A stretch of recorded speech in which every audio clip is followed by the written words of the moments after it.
సుస్వాగతం web radio యూనికామ్. ఇది చాలా hot Guru. Okay, man. So here we are with Bala for the second episode of our podcast, the interview about India. And this was what language, man?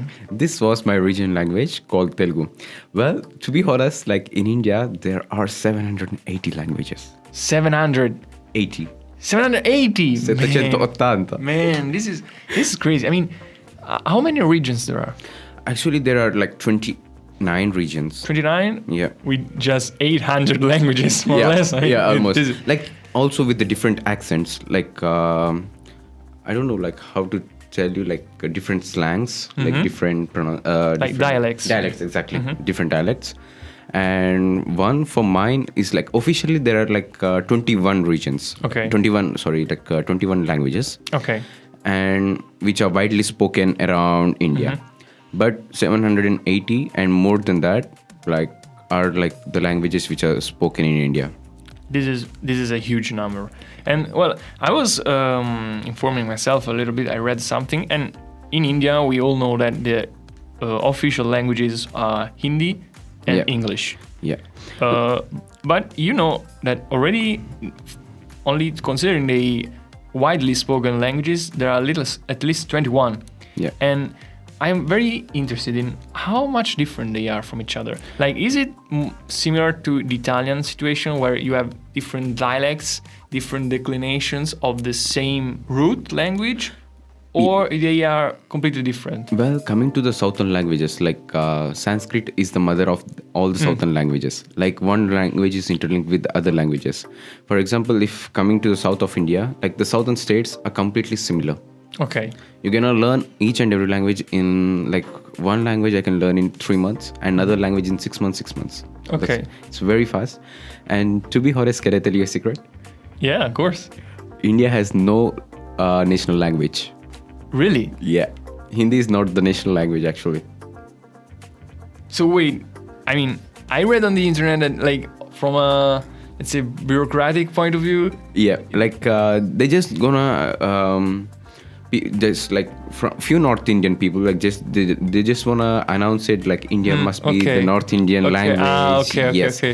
But most of the people in other regions of India, they don't disagree with this because there are languages which are like 2000 years old and which are widely spoken there. And they just can't bring Hindi, which is like a lateral form, and put as the national language of India.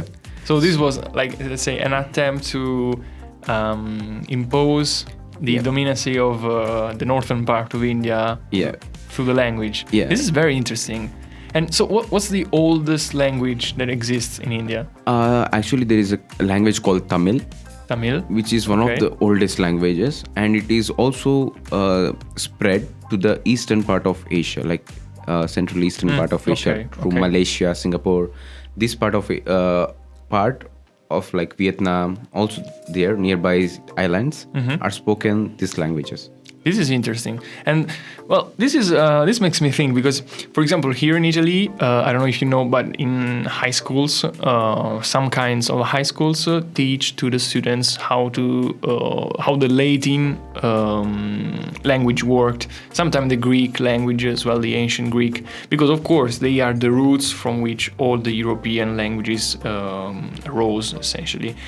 So I'm interested, what do you study in high school when you focus on the language aspect? I study in English. Like you study in English? Yeah, because of the Britishers when come to India, like of course they brought the English language. And English is widely spread in India. Okay, so the school system works in English. Yeah. In all India. Exactly. Like it also depends.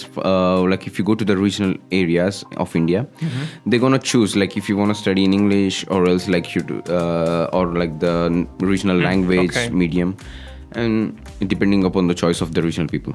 Okay. And what if you were to study? Do you have let's say the opportunity to study ancient languages?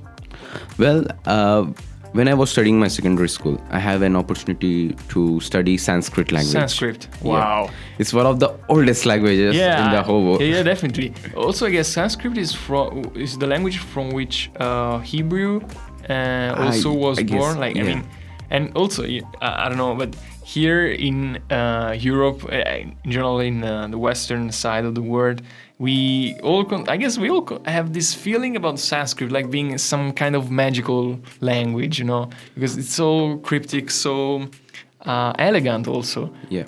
Are you able to say something in Sanskrit?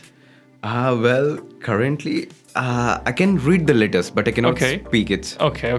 That's the only problem. Like, I can understand the letter, like the words and everything, but if there is a word or sentence, for me, like it's the same. I mean, I cannot speak Latin, of course. I just know that it exists, more or less. Yeah. All right, this was very interesting. A little insight on the school system. We can focus on that actually. So we were mentioning in the first episode that you had some issues regarding your master degree because of your age. Yeah. Because right now you are only 20 and you're already completing your bachelor degree. Yeah. And this is because you finished your high school in India at 16 years old. So I mean, I'm very interesting. How is it possible to complete your school's, your educational system, educational cycle in so much less time than, for example, here? Well, to be honest, like I skipped some of my classes. Like when you're studying from kindergarten, like, the next classes, I skipped one of the classes and then bunch of classes. Because it is possible in India to skip classes. I mean, depending upon the school you study, like if you just take a permission, like in days, like you can just go. Because you were particularly good at school, I guess. I was just good at during my childhood times, and when I was like growing up, like it was like too much pressure of math, physics, chemistry, and like biological sciences and everything. And so I'm very interesting. So you mentioned kindergarten, so I guess that for the childhood it's more or less the same for everyone. But then how is it, let's say, organized, the whole school system? What are the steps you have to undergo to reach the end? Like you have to study like your kindergarten, and then after first standard to 10th standard, like there are 10 classes, like until you reach 15 years you finish your 10th standard. After that you go to the secondary school, like you turn 17 there, like for 2 years secondary school. And then after 17 you're gonna be like 18 when you're joining your bachelor's period. That's the starting point for your bachelor's. So are those schools like specialized? Like, for example, I guess that until the 10th standard, you said. Yeah, 10th standard is more or less general, the approach, and it's the same for everyone. Exactly. For everyone, they need to study 10th, and after getting the main 10th schooling certificate, you can go the secondary school. And there, the 2 years are very important. And do you have the chance to like focus on some topics during the secondary school, or still it is the same for everyone? It's actually you can focus on whatever you choose, whatever the field you choose. Like for example, in India there are like two kinds of systems, like also like 4-5 branches, naming like MPC. Like M is for math, P for physics, and C for chemistry. And there is BIPC, which is like biological sciences, physics, chemistry. And like CEC is like chemistry, economics, and civics. Yeah. So there are different types of choices you can make. This is interesting. So one, if you want to study, who want to go to work in the bank, they're gonna study commerce, and the other one, commerce and civil branch. And the other one, like who want to go into become a doctor or like biotechnologist or like something into the science field, they're gonna take BIPC. Yeah, of course. And if you want to become an engineer, especially like this is where it becomes interesting. Like most of every year, India produce a lot of engineers, a lot, and especially if you're gonna choose MPC, they're not gonna choose like bachelors of any other degree. If you're taking maths, physics, chemistry, they just focus on taking engineering. Either it may be like informatics, like mechanical, civil, whatever the engineering is, they just go into the engineering field. But I guess this is actually a symptom of the growth rate of India. as we were mentioning in the first episode, India is right now topping all the possible scales and ranks for what regards economical growth. And I guess the fact that so many people want to become engineers is a symptom of actually lots of work to be done, you know? Yeah, so I guess this is a very, very positive aspect.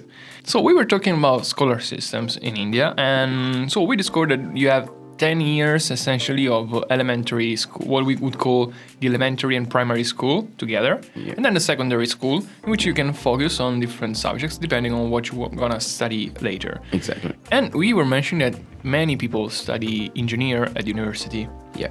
This is very interesting. And I'm interested now about something more personal that refers to you, which is, why did you choose to study geology, and why did you decide to study it in Italy, for example? That's a very good question. Like, to be honest, like in India, like my mom was telling me, like, you know, everyone is started, like, you know, the cycle is going on, like, you know, you study secondary school, do engineering, get a job, and, like, you know, lead your life. That's it. That's a big circle which is going around you.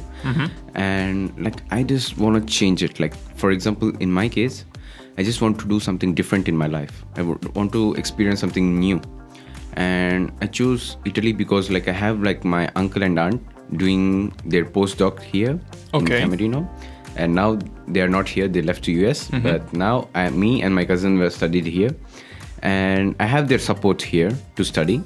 So that's the reason. That's the main reason to come Camerino. You had parents already here, and so you decided to move out of the constant cycle of. Exactly. Okay. This is very interesting, and this is very brave. I mean, you left India at 16 years old, and it's been 4 years that you live alone here in Camerino. Yeah. So I mean, chapeau, as we would say in France. Really, really impressive. So, let's continue talking about India in general as a country. Again, because the mission of this podcast is also to provide informations that are difficult to find online, you know, because more or less everyone is capable of looking on the internet and say, okay, India works like this, works like that, but actually you never get the true vibe. The true vibe. Like, to be honest, like, what you see on the internet and what you experience are the two different things. Yeah. So here is one of the incidents which happened to me. Like, I was in Prague for my Erasmus just a few months ago, and I met a Brazilian girl. She went India 2021. She went like after coming me to Europe. She went, and she told me, like, you know, Bala, trust me, what I have seen in Instagram and whatever I hear about your country, like social networking, it's the biggest lie. And what I experienced with the true and good people, it was like I cannot forget, like, in my whole life. And when she told me this, like, I felt very happy inside. Like, you know, she was telling me, and she was also explaining these things, like she visited one of the best places in northern India. She went to the river Ganges. Ganga, we say. And like, she just came to know what's the culture and what the food they eat, the local people, and what's the sweets and everything. So she was impressed for how more positive it was than what she expected. Exactly. There will be some incidents which are negative from the people, because they might get very excited from the rural people, because they might be the first time seeing a foreign man in their homeland or something. Of course. They get excited. They're gonna be touching him, like, you know, as they see some as a god or something, like, you know, as a new animal coming to them. Sorry for that, but, like, you know, that's how they feel excited. Yeah, I can imagine. I mean, I guess it was the same in Camerino community when the university started to gather international students. I guess it was a big change for people from the local areas. So this is very interesting, and also the different cultures that, as you were mentioning, like here we would never think about go and touch a stranger, but maybe in India or some regions in India it can be, maybe it's actually a way to pay respect in a way. So this is a very interesting aspect. Most of them will be like welcoming, welcoming home, enjoying the tradition and everything. So yesterday I have seen a YouTube video recommended one of my friend. Like a guy traveled in India without zero currency, from one part of India to other part of India, and it takes like 4 days to travel this foreign guy to one part of India to other part. Only 4? Yeah, 4 days. And it's just by trains, and he got out at some point. He has no food, no water. And the local people help him, giving him some bananas, some fruits. And so people are very kind. And yeah, exactly. And open-minded. Exactly. This is interesting. So I'm interested now. So you mentioned this Brazilian girl, but now you have been knowing the Italian way of life for a long time by now. So the question is, if I were to, as an Italian, let's say average person in Italy, would have to be in India right now, what is the strangest thing I could experience? Strangest thing, maybe with the tuk-tuk. Do you know tuk-tuk? Like the 3-wheeler auto, we say rickshaw. Okay. It's a share auto. It's like a taxi. Okay. 3-wheeler taxi. And these people, these guys, they're gonna just rob you money. They just, if you go from one destination to other destination, if you just want to go in low price, they're gonna increase the price. That's how I mean rob. So if you just by looking at you, oh, this guy is a foreigner, he doesn't know about local things, we're gonna ask him more money, he has more money. Well, I think actually this is something very general to every country, more or less.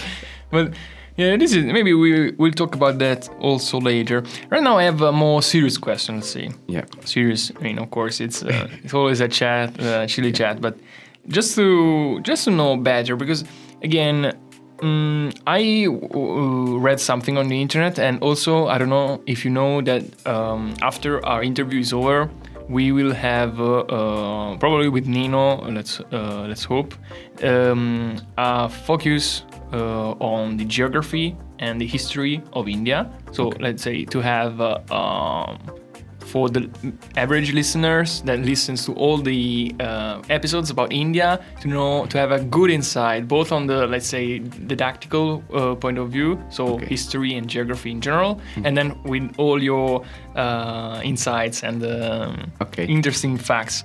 Perfect. So this is though one of those aspects that are most difficult to find out about, because it's a bit not trivial to consider on the internet, and it is the environmental management in India. So today, of course, it's one of the main topics for everyone everywhere in the world, and we know that India is growing so fast. So I'm curious about how what is the environmental policy in India? Well, coming to the environmental policy, we started a mission called Swachh Bharat, cleaning the roads and gathering the waste, not to throw the waste things on the roads or somewhere. We are keeping the city clean. And previous years, there was a city called Noida, one of the cleanliest city in whole India. And there is some policies which they implied to each and every city, they just formed by their own government. Okay. For example, in my government, if you're gonna put the trash